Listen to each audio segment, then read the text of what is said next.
There are a ton of used three-row SUVs on the market, and we've narrowed them all down to these 5 great options for hauling your kids, pets, and passion projects all over town. I'm Ryan, and that's Travis. We're from Edmunds.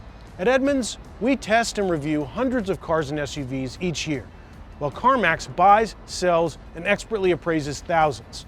We've combined our testing knowledge with CarMax's experience to help you make the right choice for your next car. For more videos like this, be sure to hit like, and remember to subscribe so you don't miss a thing. Oh, and leave us a comment about the three-row that carted you around when you were a kid. One of the great things about three-row SUVs is that after a while, people don't need all this space anymore. As a result, there are lots of three-row SUVs on CarMax lots all across the country. So someone's former family hauler might be your next pickup. So what's your flavor? Well, today we're going to introduce you to comfy three-rows, big and tough three-rows, and three-rows that'll save you enough cash that you can start a savings account for out-of-state tuition. Because by the look of things, you're going to need it.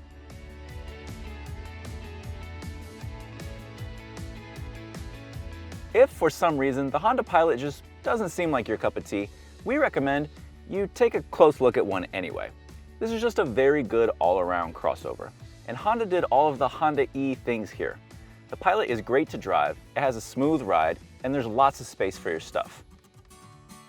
Every Pilot from 2016 to 2020 comes with a 3.5-liter V6 engine and a 6-speed or available 9-speed automatic transmission. We also like its fuel economy. At an EPA-rated 22 mpg combined with all-wheel drive and a 9-speed transmission. That's pretty good. Plus, in our Edmunds testing, we found that the Pilot lives up to that rating, so you can be confident that what you see is what you get. Inside the Pilot, the first 2 rows are spacious, and these seats are very comfortable for a non-luxury vehicle.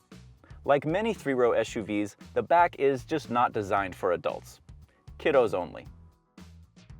As with other Hondas we've tested recently, the Pilot has available driver aids that are too sensitive. It's great that they work, but it's not great that you feel like they could go off at any moment. This is a 2018 Pilot EX trim, and with that you get a larger touchscreen, extra drive modes, and more USB ports. Visibility is great because of the upright seating position, and that helps the Pilot feel like it's not too big to be maneuverable. If you really dig deep, this V6 has plenty of power. It actually sounds pretty good too. Handling is another strong suit. Take it to the mountains. But we can't say that we've enjoyed the clunky 9-speed transmission. Instead, we would recommend the 6-speed in this car. It's much more smooth by contrast. Pros for the Honda Pilot include its overall versatility, and it has good cargo space. The fuel economy is right, and it has a smooth ride and confident handling. Cons include sensitive driving aids, a narrow third row, and a touchscreen that's just tricky to use. Next up is the 2016 to 2020 Kia Sorento. It's got surprising style for the price. It's a small three-row SUV, if that's even a thing, but it packs a lot inside. Some models are equipped with one of 2 4-cylinder engines, but they're pretty weak, so we recommend upgrading to the optional V6. The highest EPA rating you're going to get with the V6 and all-wheel drive is 21 mpg combined. The Sorento shines with easy access to the second row, helpful for loading in child seats, and it's got a comfortable interior. The front seats are available with optional heating and ventilation functions, and they're highly adjustable. The third row, though, is a bit cramped. We wouldn't recommend it to families that are using it often, only if you're putting small children back there or going on short trips. Forward visibility is good, but rear visibility is hampered by a small rear window and some obstacles in the way looking back. Thankfully, items like adaptive cruise control and blind spot monitoring are standard. If you are going to shop for a Sorento, we recommend the EX trim with the V6. It's the best blend of features and value. Even with the V6, the Sorento is a little slow when it comes to acceleration, but most importantly, it's easy to drive. Braking feels powerful, and its greatest feature is probably ride quality, which is almost Lexus-worthy. Seriously. Pros for the Sorento are compact, lots of standard features, comfortable ride, accessible second row, good price and value. Cons are slow acceleration, small cargo space, a cramped third row. If you need space and power and not much else, the Nissan Pathfinder fits the bill. True, it's a bit dated, But this SUV is big and strong, and easy to find. There are lots available for under $25,000. Let's keep it simple. From 2017 to 2020, all Pathfinders had a 3.5-liter V6 engine. Maximum towing capacity is 6,000 pounds across all trims. Fuel economy is about what we'd expect from a V6 with all-wheel drive, an EPA estimated 22 mpg combined, while the top Platinum trim goes down to 21 mpg combined. Now, the cabin design does feel like it's from a different time. Not quite the Stone Age, but close. However, there is easy access to the third row, and later models offered a nice collection of available driver aids. Look for 2019s and 2020s for standard parking sensors and more. We like the SV trim, and even better the SL trim. These are available at great prices, even though they're a step or two above the base models. Big windows make the cabin feel open and airy inside, but visibility suffers a bit due to the seating position. The ride can also be a little bit choppy over cracks in the road. However, outside noise stays outside. Stable, predictable, consistent. That's the Pathfinder. It's not exciting, but there are no surprises. Pros for the Pathfinder include both power and fuel economy. We also like the easy access to the first 2 rows of seats and the standard driving aids on some later model years. Value and pricing is another strong point.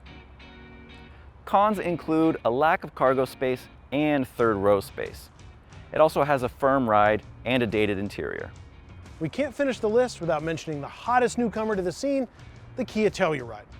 In its first year of production, the Telluride wowed us with its attention to detail. Under the hood is a 3.8-liter V6, putting out 291 horsepower. During Edmunds testing, we found that it was lacking low-end torque, but it does get respectable fuel economy estimates. According to the EPA, all-wheel drive models will return 21 mpg combined. That's the same as the Sorento. It's also one of the few SUVs on our list that has ample third-row space for adults. The interior is more refined than rivals, and it's got excellent materials throughout.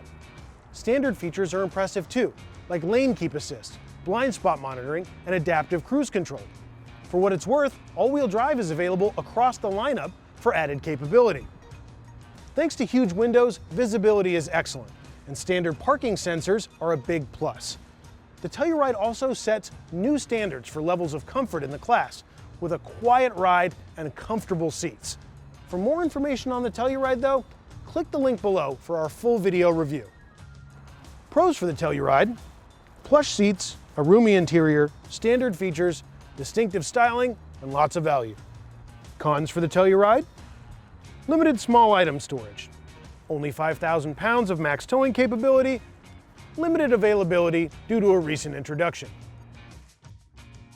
Now let's talk about a new SUV that you'll be seeing a lot more of, the redesigned 2020 Ford Explorer. If you want something that feels modern, this may be the one. There's a 300 horsepower turbocharged 4-cylinder engine or a 400 horsepower turbocharged V6. Sheesh! Most Explorers are going to have the 4-cylinder engine. That's EPA rated at 23 mpg combined with all-wheel drive. However, in our testing, we found that the Explorer doesn't live up to that ranking in real-world driving. Inside, the front seats feel great. They're very comfortable. The second and third rows, not so much. It's also pretty loud inside, there's a lot of plastic, and the construction just feels lacking. That makes the Explorer feel a little bit overpriced. When new, we recommend you stick with the smaller 8-inch touchscreen. It works just fine, and the larger 10-inch screen is only available on the pricey higher trims. There are also driver aids, like a blind spot monitor and lane departure warning, that work well too. This is a 2020 Explorer XLT, a step up from the base version. That gets you the 4-cylinder engine, roof rails, plus a lot more. There are big windows and lots of glass all the way around, and that equals good outward visibility. But why are the second and third rows so cramped? On the road, the Explorer dances for a 3-row SUV. There's swift power, crisp handling, and it feels light for such a big vehicle. The driving experience is great. Does that overshadow the needs of your passengers? Pros for the Explorer include acceleration and handling, plus the rear-wheel drive layout helps towing, and there's good cargo space. Cons are that it's pretty noisy inside, and when new, it's awful pricey. There are also subpar materials and fuel economy. Still looking for more options? There's always the Toyota Highlander, which is a comfortable and versatile family hauler. Then there's the Acura MDX, which offers luxury and a bit of a sporty demeanor. And finally, there's the bad boy of the bunch, the Chevy Tahoe. It's as big as a barn and there's plenty of space inside for passengers in all 3 rows. There is a ton of variety in the world of 3-row SUVs, and the Honda Pilot is an excellent place to start. We recommend using that as your benchmark when you shop. Easily the biggest bang for your buck is the Kia Sorento. It's a compact 3-row, which means it's easy to drive and it's easy to find a parking spot for. Nissan makes it easy on you. Take a capable V6 and put it in a big vehicle. That's the Pathfinder in a nutshell. Enjoy! The Kia Telluride is the newcomer on the scene. It makes a big splash and offers all-around excellence. And the redesigned Ford Explorer is the most fun to drive in this group. Plus, its looks are one of a kind. For more information on all the vehicles in this list, click the link in the description.